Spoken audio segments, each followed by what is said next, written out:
Ann because so many of you know her, but she's been an artist for more than 50 years. And this is her second Zoom presentation for us, which is great. We're so pleased she's back. And what I think is important about Deborah Ann, what really I appreciate about her, is that how much her work reflects her life and her values and the things she deeply cares about. And that she shows that with incredible vibrant color and textures, with compassion and with humor. And her work is really compelling. I even call it stunning. And I think a lot of you feel that way too. It's always evolving as well. She's deservedly had a lot of visibility in recent years. She's always working on something new. She welcomes opportunities to collaborate with other people, other artists, and she supports other artists, especially young or beginning artists, and encourages them to show their work. She welcomes challenges, which is why she's agreed to yet another Zoom talk for us. And we really appreciate that. We're so glad you're here to show us your art today, Deborah Ann. You're on. Okay.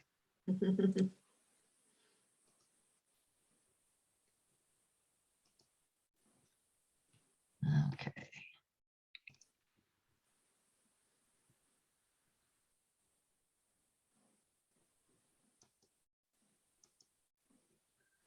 Okay, so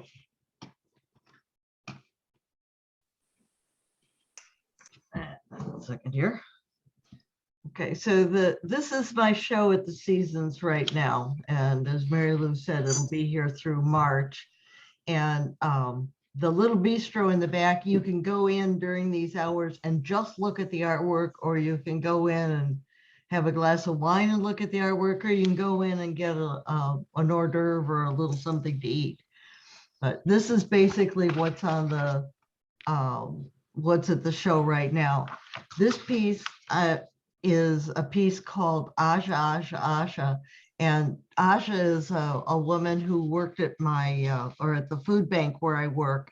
She's pretty charismatic. She's a really interesting person to know, very powerful, wheelchair bound, and she would come till it got too cold to be outside because she couldn't even come into the building because her motorized wheelchair and pallets full of food, there just wasn't room for her. But she was a lot of fun to be around.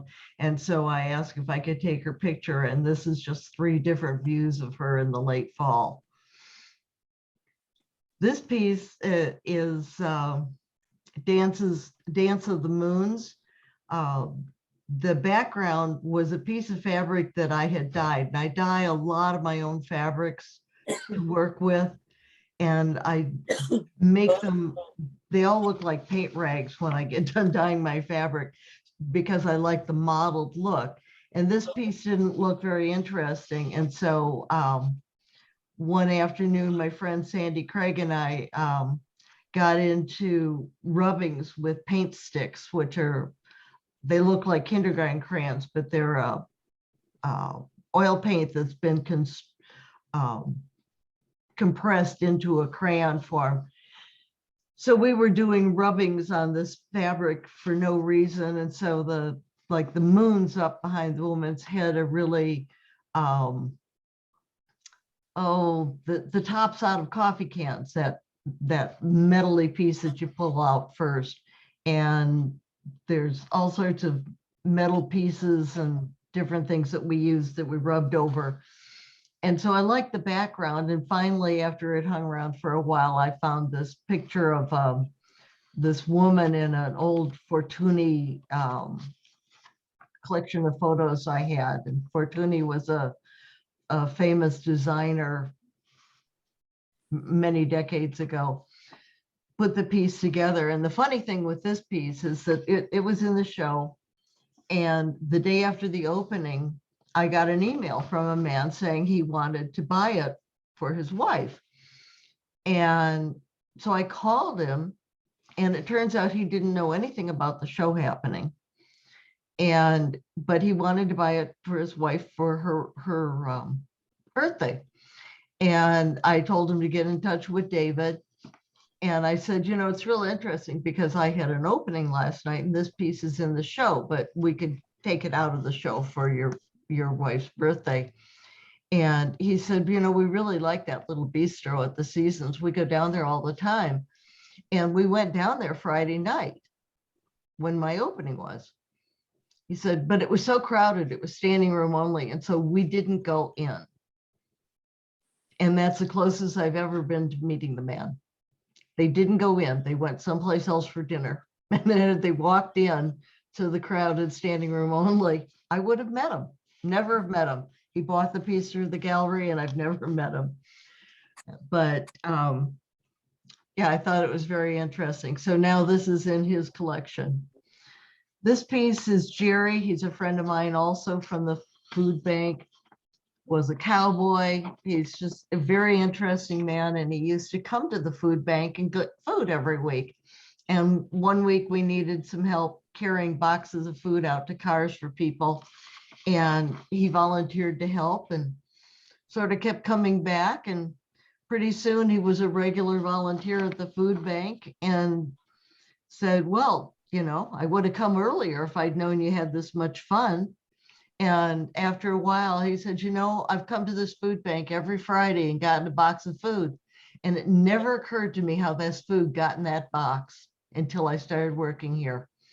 And he's worked there ever since. And he's just one of my dearest friends. I just thoroughly enjoy him. The fabric on the left side of the piece is a part of a piece of fabric that was a pass around fabric that I did in a group I'm in, where every month we would pass the same piece of fabric to another person for about 4 months. And each person would put another style of fabric surface design on the fabric. So this was done by 4 or 5 different people who did different things on it. I hated to cut it up, but it was the perfect thing on here. And the rest of the fabric, or most of the fabrics on here, are hand-dyed fabrics, which is, I think, why they're more interesting than store-bought fabrics, because they're not just solid colors. And speaking of solid colors, all the fabric on here was dyed for this piece. The clay pots used to be just gray pots or sort of a, you know, brownish color. They were pots that I took pictures of, or a picture of, when I was in Germany a long time ago, which is where my daughter was living right now. But I love to play with Photoshop. So most of my pieces go through Photoshop before they start being artwork, so I can play with the color. So I played with the color on this long enough until they became magenta. And then I printed that out, and then I wound up cropping it, and then I'd blow it up again and crop it again and blow it up and crop it again. So I have 3 different closenesses of the same piece and made 3 different panels and then stitched them together. But I dyed all the fabric for it specifically to match what I was doing as closely as I could do it. And this is a fairly large piece. It's about 4 feet wide, and I've really been happy with the way it came out. Then COVID hit. And I've listed all these pieces in the order that I made them, because as COVID hit, my work changed. This one was one of the first pieces I did after COVID hit, and I had been given a bunch of canvas, and I'd never worked on canvas, but this piece and the next piece are some of these long skinny pieces of canvas that I got, and I dyed them blue just because. And then I looked at what was on the canvas, and that dictated what the piece was. This is, I had done taken a long, or stitched together a long photograph of MANASTASH in the winter. So I used a section of it and to do this piece. And there's a stitching that's like reverse stitching. So you use a really thick thread or a decorative thread, and you put it in your bobbin. And then you put your design on the back of the fabric, because really thick thread won't go through your machine right. It will bunch up or break or whatever. But in the bobbin, it doesn't have that pressure on it. So you use regular thread on the top and this heavy thread on the bottom, and then you stitch your design from the back of it so that you get this heavy, really artsy line on the front. And then when I got done with it, I used the white paint stick to color in where the snow was. And that's all I did on the piece. It was very interesting to work minimally. So because I usually work in a million pieces. And this is the second one I did. This is the most minimal piece I've ever done in my life. This is the first one I did. And all I did was stitch the horizon, and then I crumpled the bottom part and fused it from the back so the water part of it would be rumpled like water is. And then I painted in the sun coming up, and that was it. And I really love the piece, but I've never done a piece with one line of stitching in it before. It was sort of, I haven't done too many of those since then. I experimented quite a bit with that kind of a technique, and I made a set of placemats for my daughter. I had a lot of fun, but I couldn't keep it up at just such a minimalist thing, but it really influenced what I did after that. This piece is actually the first true COVID piece, and this piece is called Spring Interrupted. And this is when the lockdown started.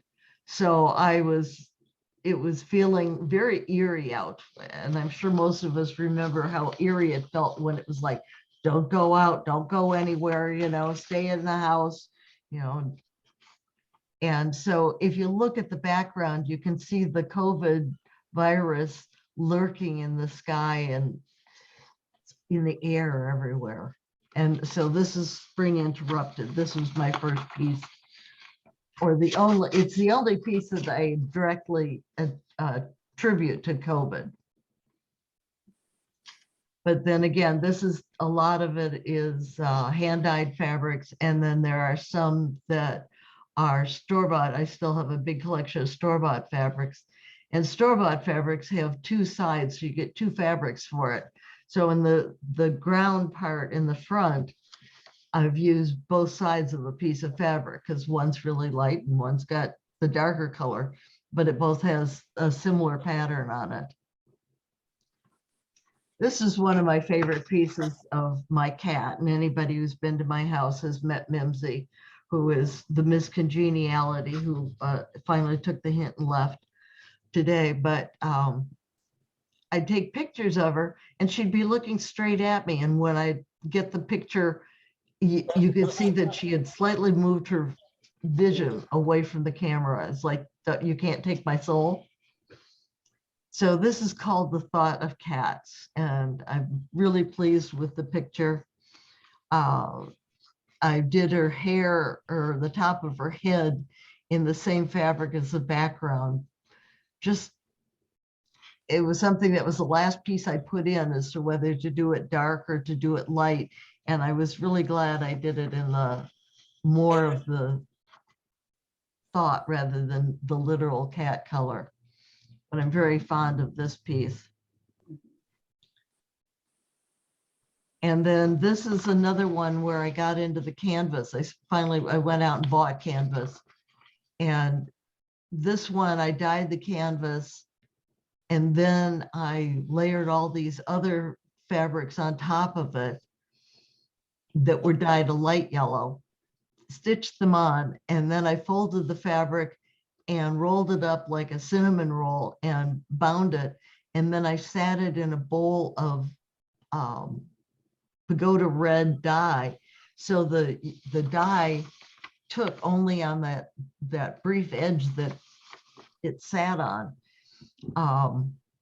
And so most of the dye wicked up on the other side of this fabric. It didn't soak all the way through, but I liked just what came through on it.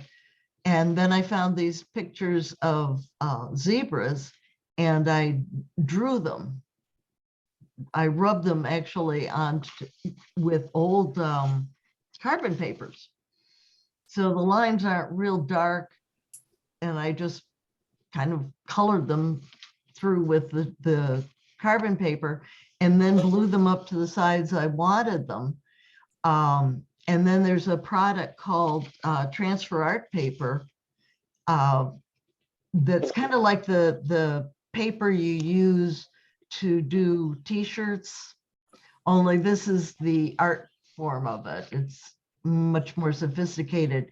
And I transferred the zebras onto that, and then parched these pieces together and ironed them onto the front of this.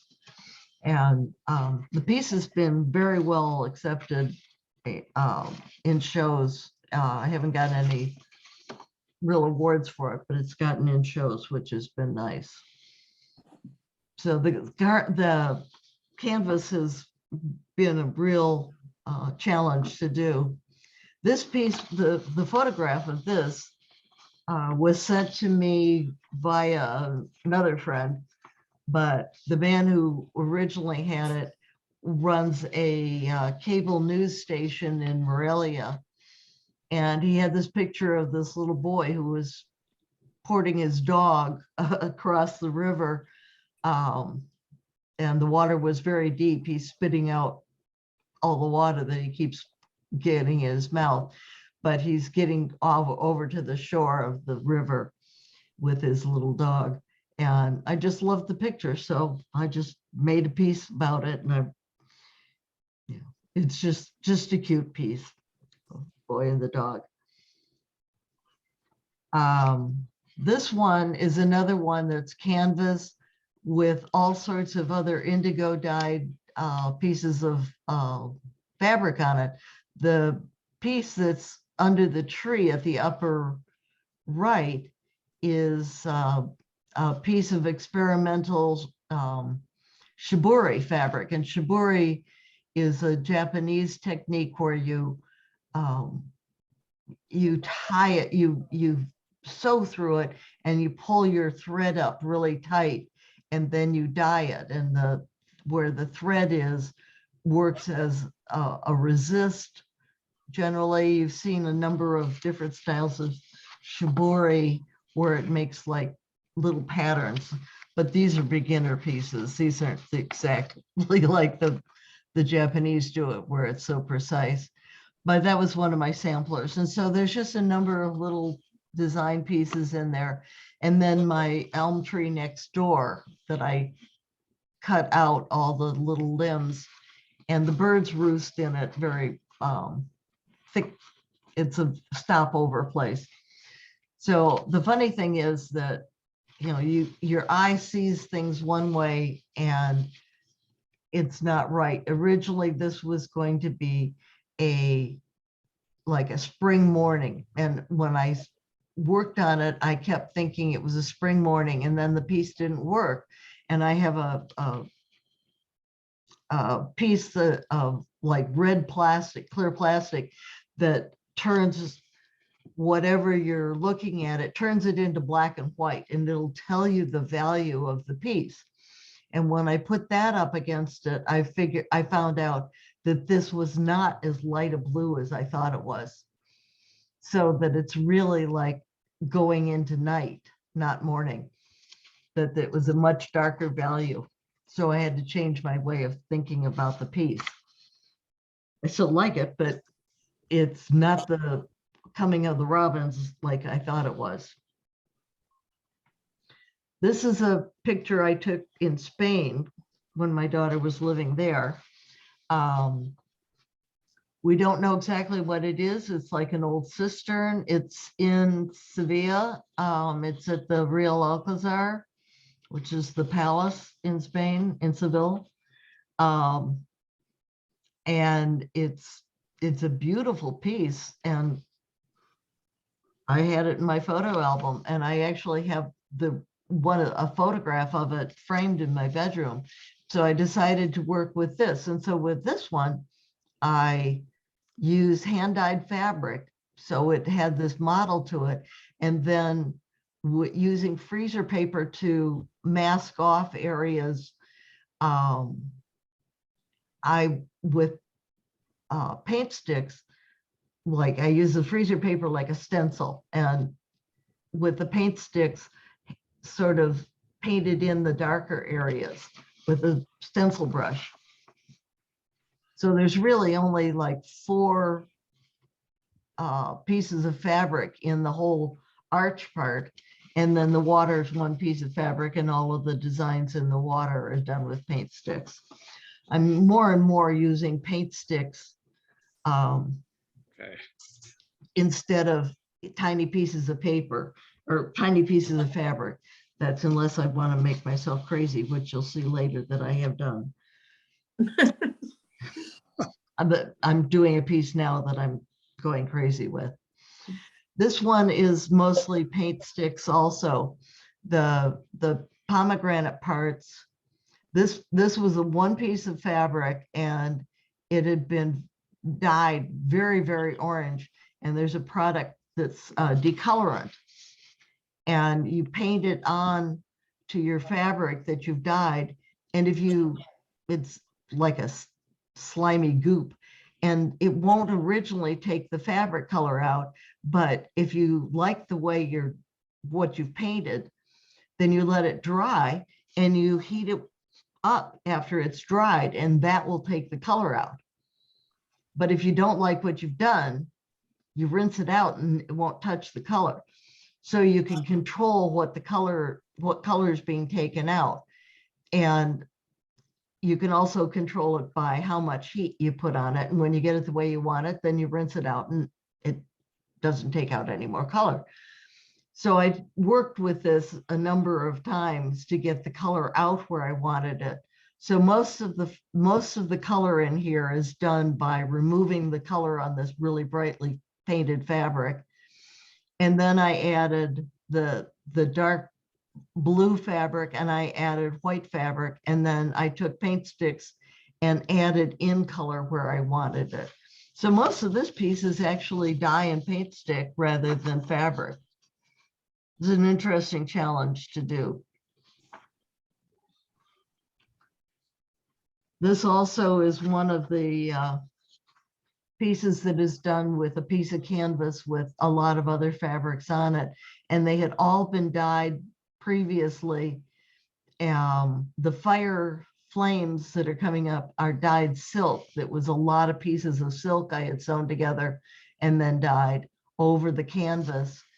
And then on top of that, at the top is this sheer fabric and gauzy fabric that has the sparkles in it. And then the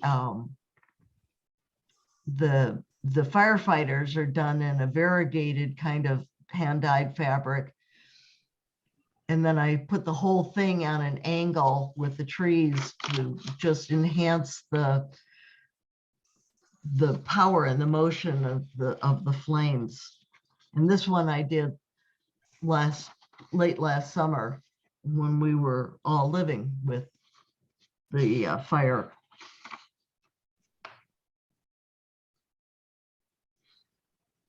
This one is another one that started out with canvas, and the canvas was, I think the canvas was dyed green. And then I took an old piece of damask tablecloth that I have that I had used for another project. So it was also kind of stained and light green. And I stripped it into pieces and laid that, stitched it on top of that. And then I masked it off and spray painted the canvas, sort of this rosy tone. And then I used some grape leaves and stenciled them, or used them to make the line parts on there, and then I got out the threads, which I keep when you hand dye fabric. All of the raw edges shed all of these threads, and so I have these big bags full of all of these knotted up threads that come off the edge of my dyed fabrics. And so sometimes they go to use. So this is some of them being put to use. And I glued those down and then put the beads on it and then decided what it was. So it's called The Light on the Other Side, because when you're seeing it in person, you see the rose part as sort of behind trees. And so that's another one that I had done from canvas pieces, and then I make a background fabric for it that's all finished on the edges, and I put it on that and quilt it from there. And this one is based on a photograph that Barb gave me of Peat Lake. I think that's what it's called.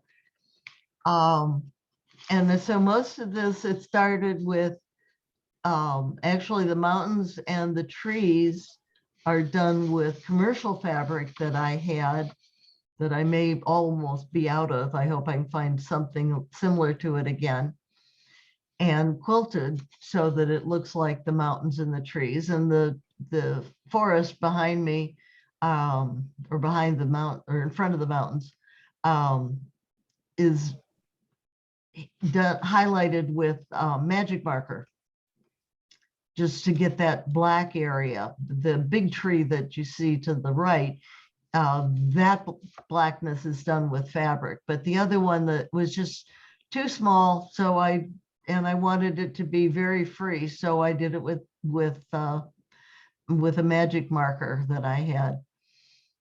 But then when I got to the lake, I wanted to have the real transparency of the reflections.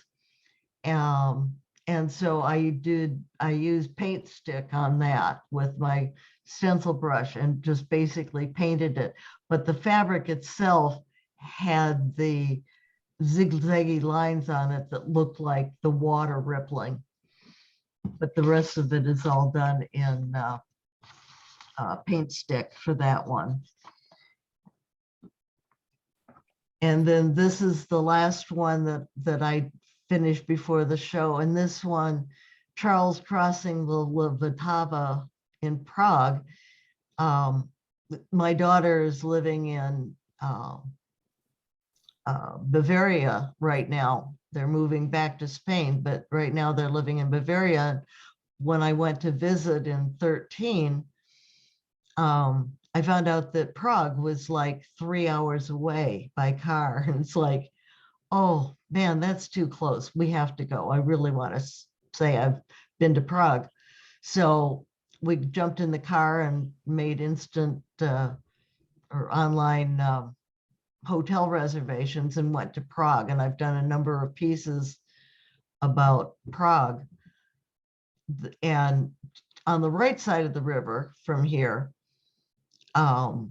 it's all painted up that this is the Charles Bridge that's crossing the Vltava River. And all the buildings on the right are all painted up, all pretty for the tourists. But our hotel was on the left-hand side of the river, and you're still in the old country when you go over there. Everything is still very gray, and the old couple that ran our hotel were sitting in chairs smoking unfiltered cigarettes on the sidewalk. And yeah, you could really tell that the old country wasn't very far away. But this is just probably a very photographed view. And for some, I don't know what reason, there's this boom in the water and all the birds sit on the boom. But I like the view from here. So I did this piece. And again, the water is all done in paint stick, while the background section is done with fabric pieces. And I really like the paint stick giving it a transparency. And so now I'd just like to show you a piece I'm working on now and how it goes from a photograph to a piece of art. So first, this is a picture I did take in Prague with the tourists in the window and, you know, just a basic building. So then I'll take my photograph and I put it in Photoshop, and most all of my pieces go to Photoshop for a little bit or a lot. So in Photoshop, I kind of erased a lot of the tourists and I erased a lot of the colors so that I had a simpler design that I could put into fabric without really going crazy. But it was still very complicated because the stone has eroded quite a bit, and so you don't have tight designs. And what I do to make the pieces is I just make a coloring book like this is, where you're not making a picture of a flower, you're making a picture, you're cutting out pieces of color areas. You're not cutting out windows or, anything strictly like a design. They're all little scrubs of fabric by color, like you would paint. You would paint in what the shape was, not what the image was. So then I blow this up and tape the pieces together and cut them apart again and blow them up again and keep doing that until I get it the size I want. And this piece is about a little over 30, 35 inches in each direction now. And you can see where the pieces have been put together. You can see where they don't quite meet.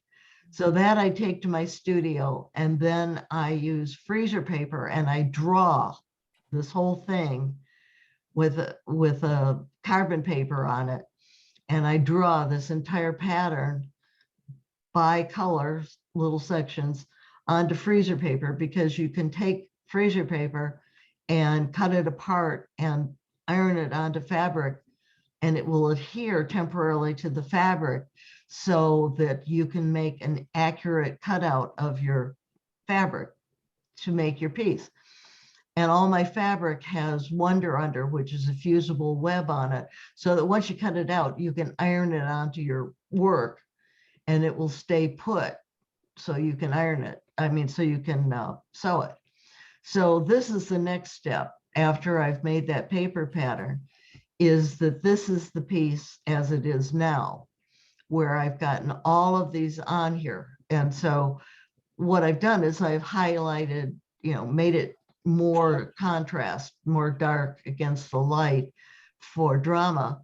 And I have all the pieces put on here and they're fused on.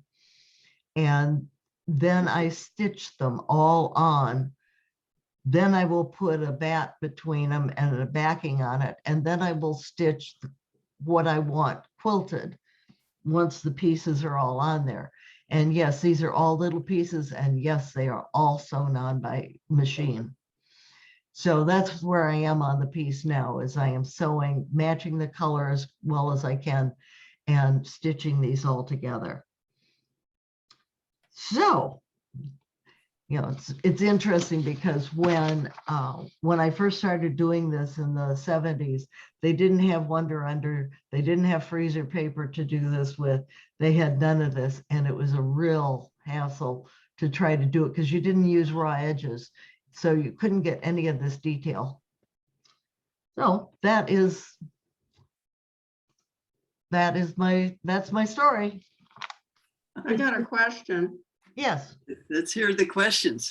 Yeah. Well, yeah, the last one, just as such a good example. When that is complete, when that is complete, or from the start to right now, let's just use that. How many hours do you have into that? About a month and a half. A month and a half, meaning how many hours a day? You know, it's inconsistent, but I try to do 2 or 3 hours a day. It's That's just still- so intense, I that's wear out still- quickly. Yeah, that's still really good if you did Yeah. that much. A lot of thinking time, because it's like I have a wall that's 18 feet long that's filled with bins of fabric. And so when I have to go look for fabric and Yeah. try to match it, and I just sit there and look at it and think, how's that going to work? And so it's this piece is particularly tedious, and I'm finding I'd rather, I've got to do more paint stick and less teeny little pieces because my hands shake. And Yeah. so I do about six or 8 pieces a year. I have a Deborah question Ann. for you, Deborah Ann. If I'm interested in a couple of pieces of that, do I just call you at your house? Yeah. Okay. Deborah Ann, what do you put it on? What is the basic fabric that you use? Do you use linen? Do you use canvas?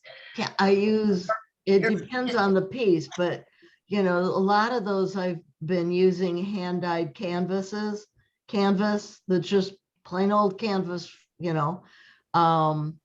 and it just depends on what I want the background to be. But most of my fabrics that I dye, I use a really good grade of muslin. That's what I use to dye fabric.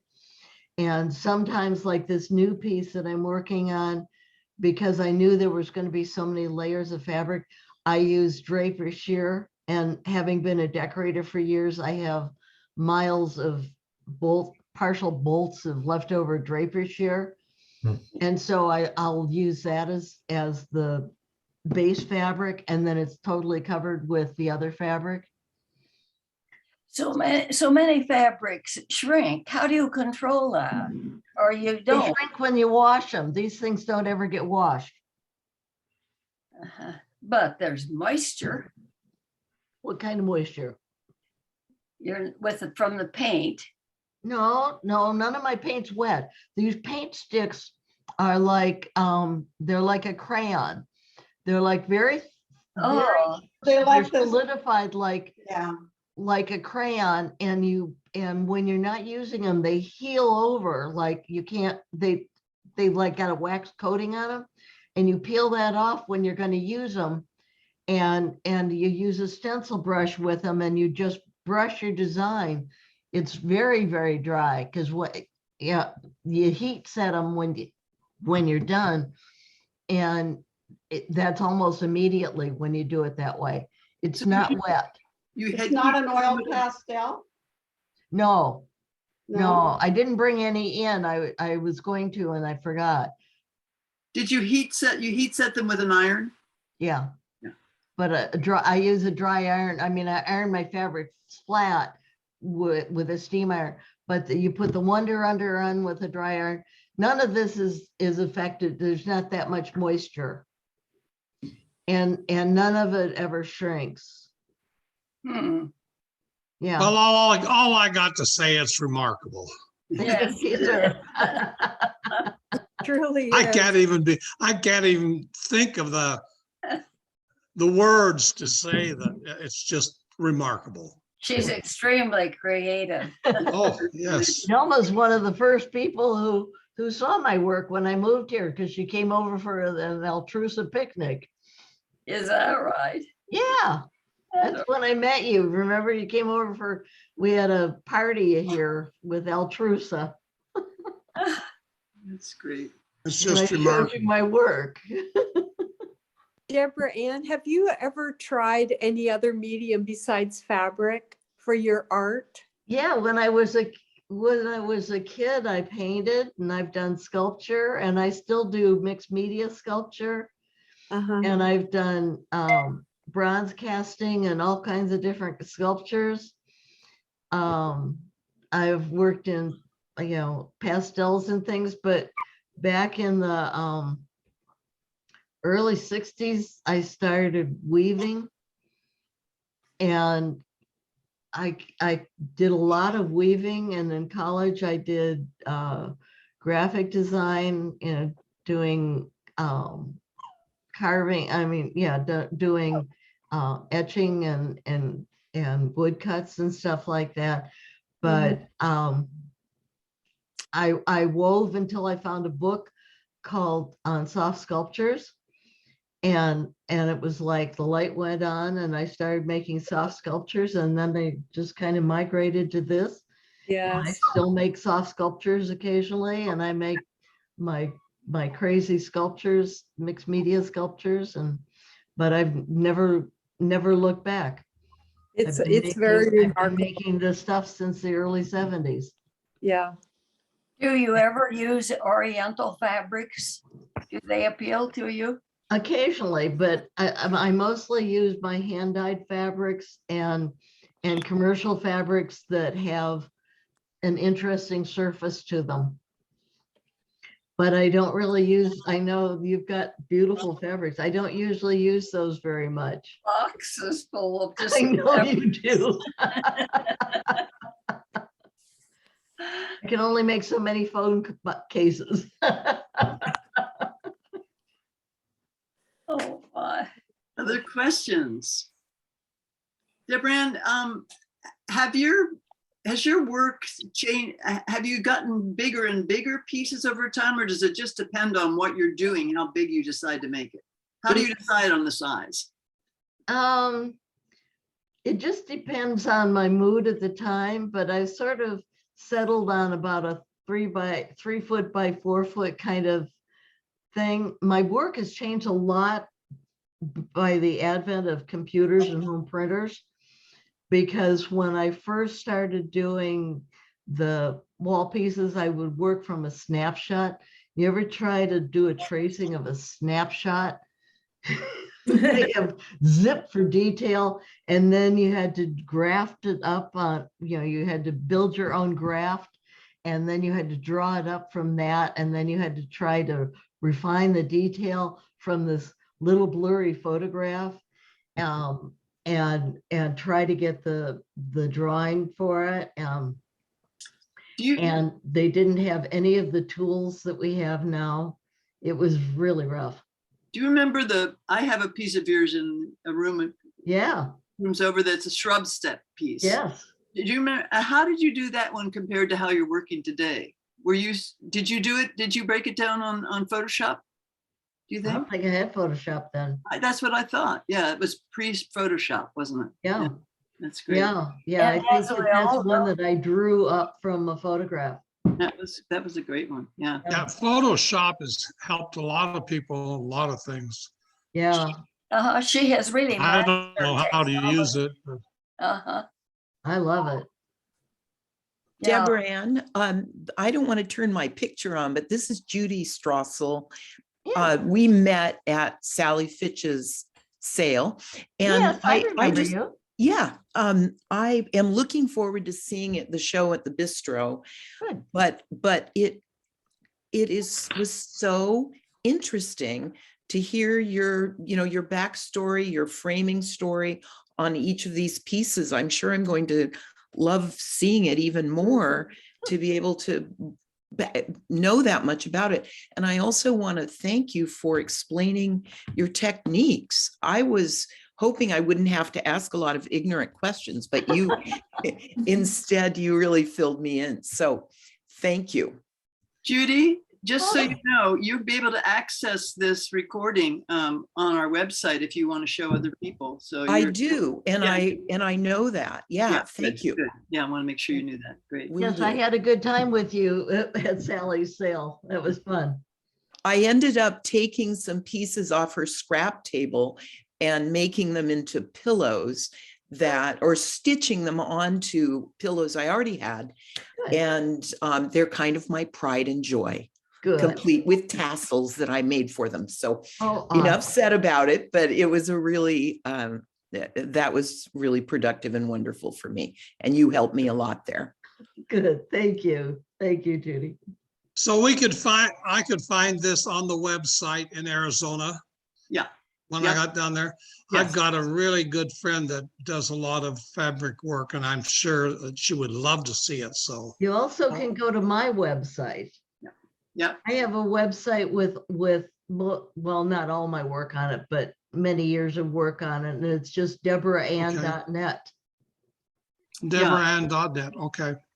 It's got some of her public art, which is amazing. But Right. all of her stuff's amazing. But Deborah and I wanted, on behalf of the recyclers of the world, I loved the way you use those threads because they're always coming out of when I pre-wash fabric, I know exactly how those pieces come off. And Yeah, it's I nice know. to see them put to such good use. Yes, there's so much fun to have. They're it's like, oh goody, it's some people serge the edge of their fabric. It's like, no, that's the good part. Oh my gosh. Good. Thank you so much. Yes. I enjoyed this very much. I've got to go Yes. see it at the gallery or, Yeah. you know, at the bistro. It's well done. They hung it well. David and Leanna did a good job. Great, great. Yeah. It is wonderful. Thank you. Yeah. Well, Has it been fruitful for you? yes. Pardon me? Has it been fruitful? Has it been worth No, it? just that one piece of Just that the man who one. didn't even know the show was hanging, 5 feet Yeah. away from where he was. What I found interesting is having seen your work at the museum where the pieces you were showing and it was in person and you could see all the different Yeah. layers. And then this presentation, it's hard to understand that it's fabric because they kind of look like paintings on a screen like this. Mhm. Want to come down to the bistro to get more of the fabric effect to Yes. it. Exactly. Look more, it's gonna have more depth and it's gonna look Right. more fabric than it did on the computer. Yeah, that's true. Yeah, it's always been a challenge to use fabric instead of paint. It'd probably be a lot easier if I painted. I think it's wizardry, Deborah Ann. I just can't even, as someone who sews quite a bit, I just can't even imagine. But I've never seen a curved line that I could do. So I'm a straight sewer. So my hat is off to you, Deborah Ann. Yes, and you sent me another picture that All right. Yeah. I think I'll do too. Good, good. Deborah Ann, I want to ask you, ever since you started, I've been thinking about Asha. Uh-huh. Did she get to see the finished piece? Oh, yes, yes. And I gave her a photograph of it and she has, yeah. Wow. I haven't seen Asha since COVID started, but Well, I've and seen also her want- out on the street. I also want you to know that I am jealous of how much work you got out of COVID. I'm still just cleaning a couple of things. Just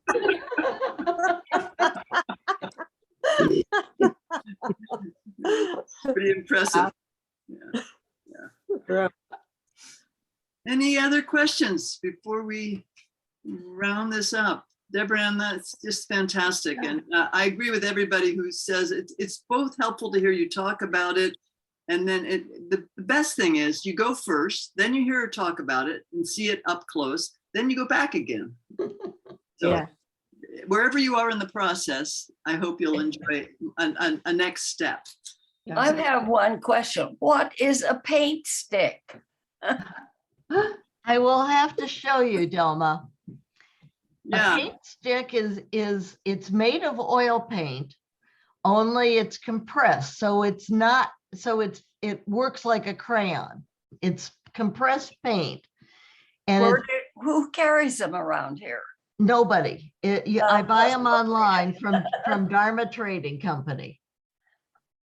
But you can work with them like paint. You can use them, you sort of like coloring, but it's paint. You can use them like I did in the Dance with the Moons, where we put objects behind them and then use the paint stick to rub over them and get the patterns. or I use them very sparingly by using stencil brushes and just rubbing the stencil brush over it lightly and getting a little bit of paint on it and being able to just do little loose designs, or by ironing the freezer paper on it and using that for the like a template. Yeah, so you can use them a lot of different ways. They're available online, but each paint stick, which is about 4 or 5 inches long, is around $6 to $8 a piece. I don't think I've seen them. Next time I see you, I'll bring them over. Yeah. That sounds I'd great. like to see them. Yeah.